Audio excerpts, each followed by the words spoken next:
there I was, riding down the street in awe of a beautiful sunset.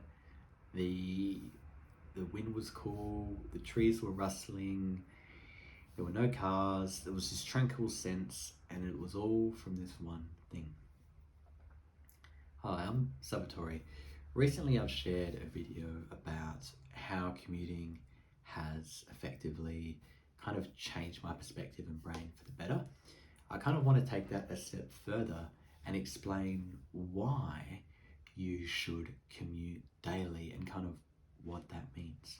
So if you stick with me, I'll kind of share with you a number of examples of why it's important, but also kind of give you tips to understand like and motivation for why it's actually important, helping you to kind of take that next logical step to, of course, do that, right?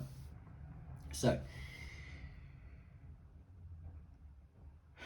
I'm not gonna lie. The thing about commuting when you start out on a bike is tricky, right? There's a lot of things to consider, and it can feel really overwhelming. But eventually, bit by bit, starting out with a day or two here, and eventually building your confidence, knowing the route to take, will make things feel easier, and you'll feel more like it's part of your identity and just what you do.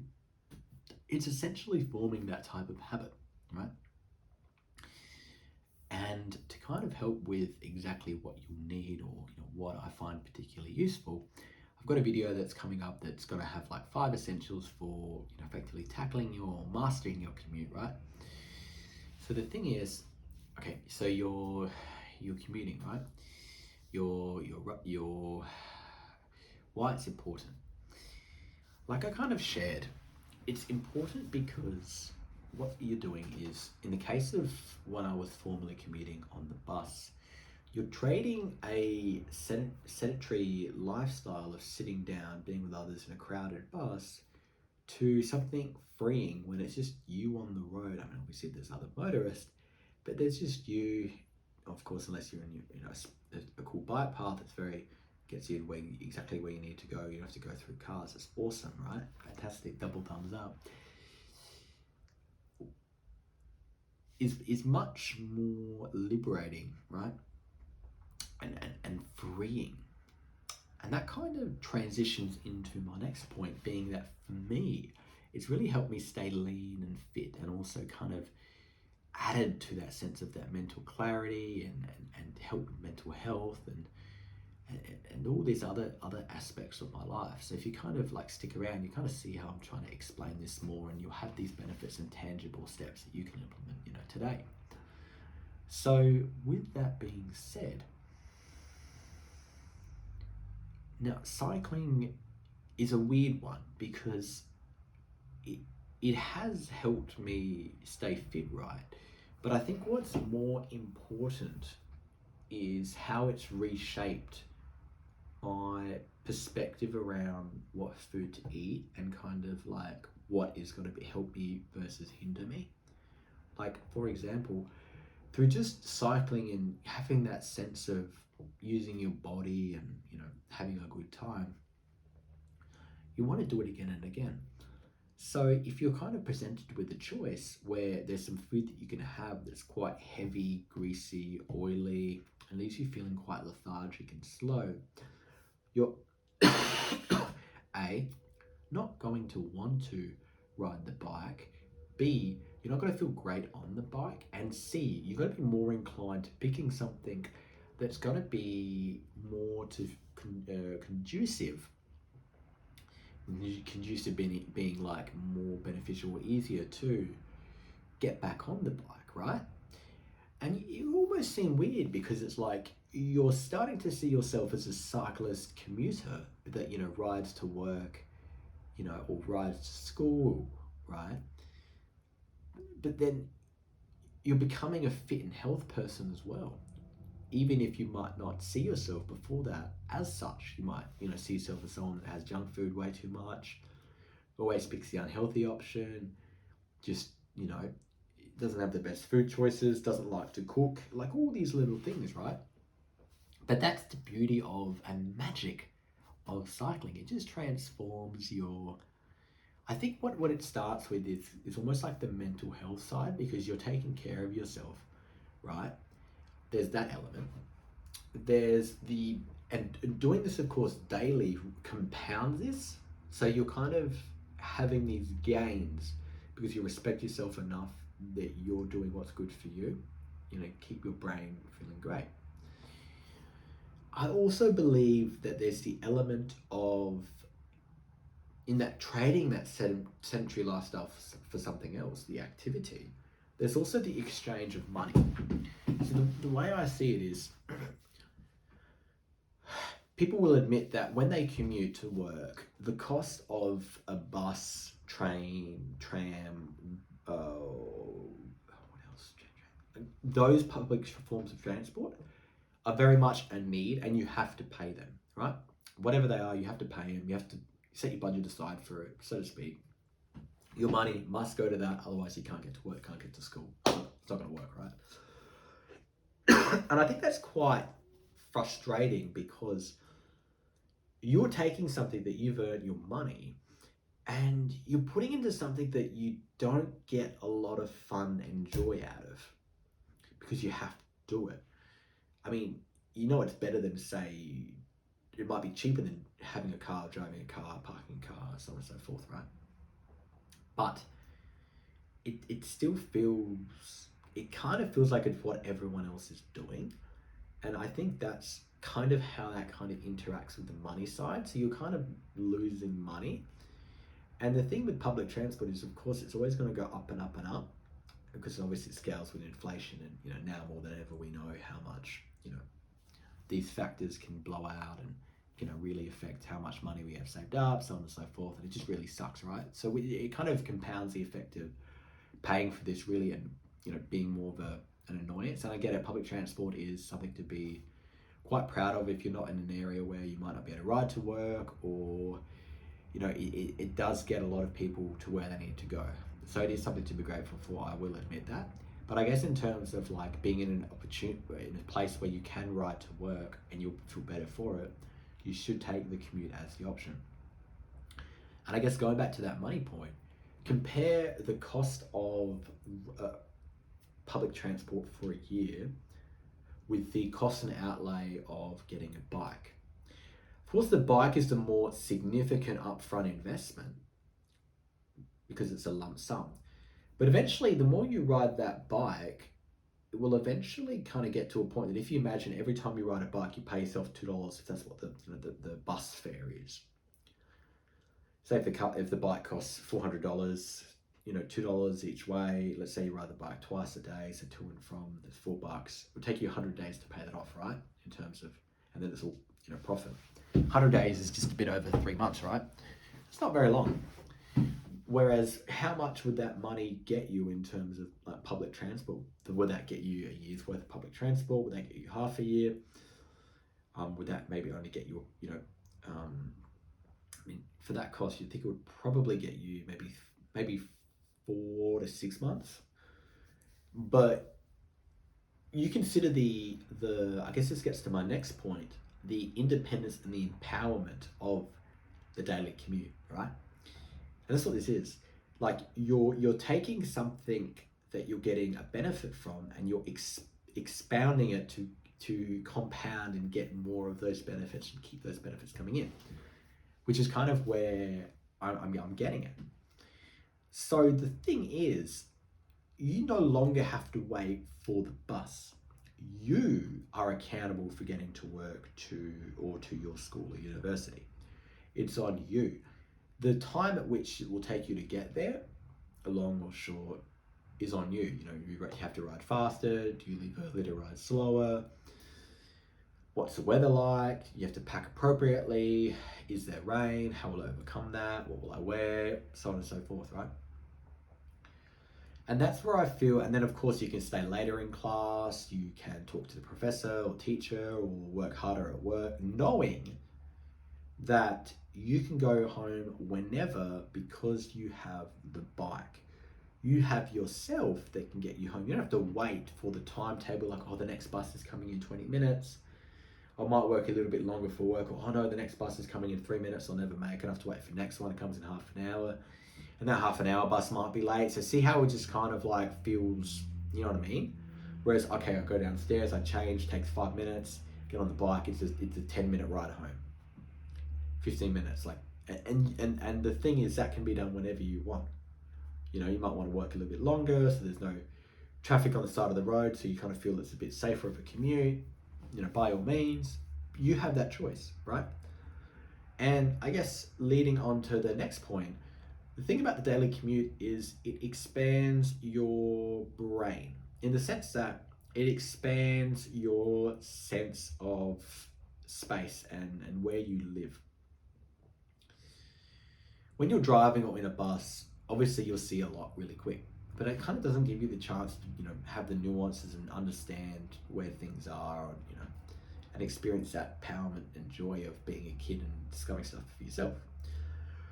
The beauty of the bike is it kind of puts it back on you to allow you to facilitate that. For example, like for me, when I talk about the start of this video, there I was, you know, going down this street, the sun was setting, no cars, trees were rustling, it was just very tranquil and relaxing. That is taken from the fact that I had to go to the local supermarket, but instead of walking or taking public transport, I just hopped on my bike and went.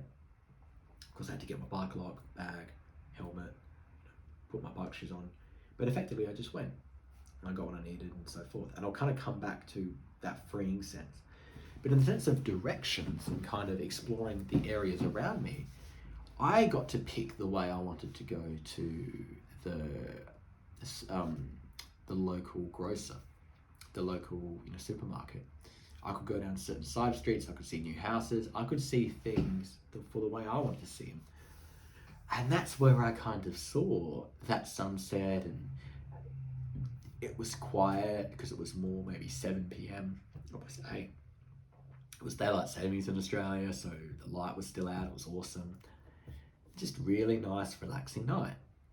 Whereas if I had to take the bus or car, or, I mean, walking's still fine, but because it's kind of takes some more certain time to walk and then it takes longer to get back, it's like as if to carry stuff. I feel like the bike takes that joy you get from walking, but really distills it into something more practical, which is really exciting and really fun. And I guess going back to the had to pop out. So again, because of the cycling and everything, you kind of are more in the mood of cooking and making great food for myself, right? But of course, this one night I realized I didn't have this or that, or I needed some stuff, so I needed to pop out to the grocery. There was no way around it. And of course, normally this could be a point of frustration and like, I really don't want to go to the supermarket.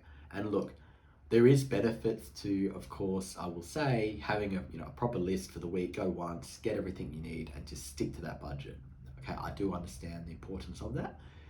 But in this situation, what I'm trying to say is the fact I had to hop out and what would have normally been an annoyance or point of pain for me ended up being quite fun and like a little adventure. And it was empowering because I could just go, it took 5 minutes to ride there and, 5 minutes back. And by the time I got what I needed, put it in my backpack, super easy, not heavy.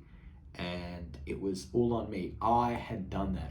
It's like a quest in a video game where it's like, you go out, you know what you have to do, you do it, you get the experience, you feel great, your character levels up, whatever, you get stronger, you see the world, so on and so forth. Exactly what I did, like a little quest. So that's and that's the beauty about having the bike. That allows you to this is part of the commuting daily, that's still commuting. Like, okay, you're not commuting to work or your school, for example, but you're still commuting somewhere to get groceries, which is an important part of what you need in your day. So I consider that commuting, right? So that's kind of how the independence overlaps with the sense of just the exploration side of things and kind of the freeing to go when you want, of course, to go before the supermarket closed. But because it's so easy and quick to get there, like I will kind of leave it a little bit and I've got plenty of time, as opposed to walking sometimes or this and that. Like, it was very easy to do. So that's it. So I'm just going to check if there was anything else I was going to cover for this commuting video.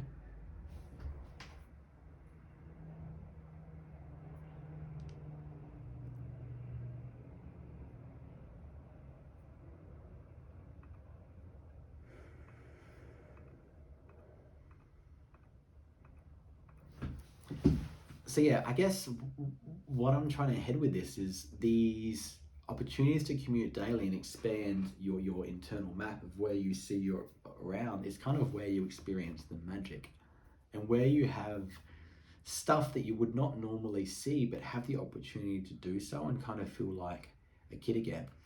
Another interesting point is this was free in the sense that I have already got the bike.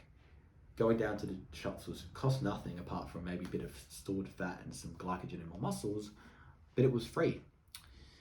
And I guess, like, I'd rather then invest in, bike stuff opposed to public transport, and it's just really inspiring saving that amount of money. You feel better because your budget's much more in control, and it's kind of like you're kind of like this one-man army. You can do all these things. Like, it's quite empowering. And the cool thing is, if you have a bike that you pick your size and it's like a really cool color, for example, it becomes part of your identity and you become really excited to ride it. It's like really exciting. You're like a little superhero, or it's unique to you.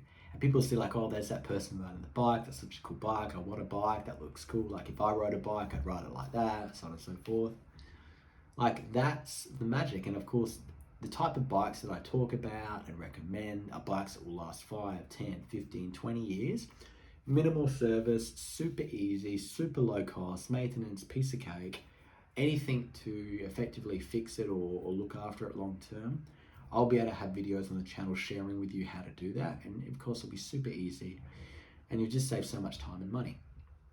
Now, of course, if you'd like to know what bike to get to commute, or what is the best bike for you for commuting and more training and really being a cyclist and really leveraging this whole idea of daily commuting, well, I've got just the thing for you. You can subscribe to this channel, and I'm going to, of course, cover content in relation to cycling, commuting, fitness, lifestyle, and everything, and bikes. But if you kind of want the fast-tracked way to do so and achieve what I'm sharing and have those daily benefits of commuting, and get the perfect bike for you, save lots of money, because I think bikes at the moment are way too overpriced, but I can share with you a secret that I know in terms of how to skip all that and take out all the crap and get exactly just what you need to save you so much more time and money, meaning you can invest in other aspects and other key parts of the bike, or just save so much money because everything's expensive now, and I'm trying to help you cut through that. So of course you can get what I have condensed in my 6 or 7 years of commuting, Life Cycles. A book where in 4 phases I take you through what bike to get, the perfect bike for you commuting, how to get sized correctly, what stuff you'll need, like your clothing, your safety, all that stuff, the training to do on the bike, the eating off the bike, and like the recovery off the bike, and things you need to keep in long term to get yourself back on the bike sooner. 4 key phases, right? Everything you could think of for how to get to school, work, I cover in this book. I cover in so much more detail that if I had to do a video like this, it would go on forever. But I've condensed it into, I think it's 13 or 14 chapters. There's 160 pages, there's 80 citations, there's an abundance of information, and it saves you time, effort, and money. Of course, you can go out and get a bike that you think might fit you, you think might be the best bike for you, and spend heaps of money.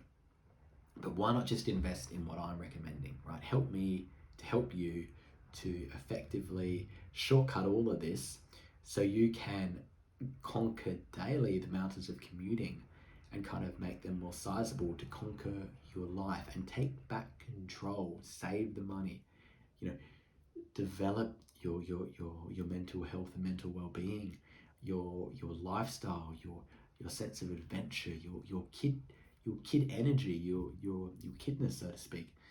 and have those magical moments on the bike that will just leave you speechless, and just exploring what you didn't know was around the corner from you. Like, isn't that the most exciting things? To conquer mountains, conquer life just nearby you, right? So easy. And of course, subscribe for more. Conquer mountains, conquer life.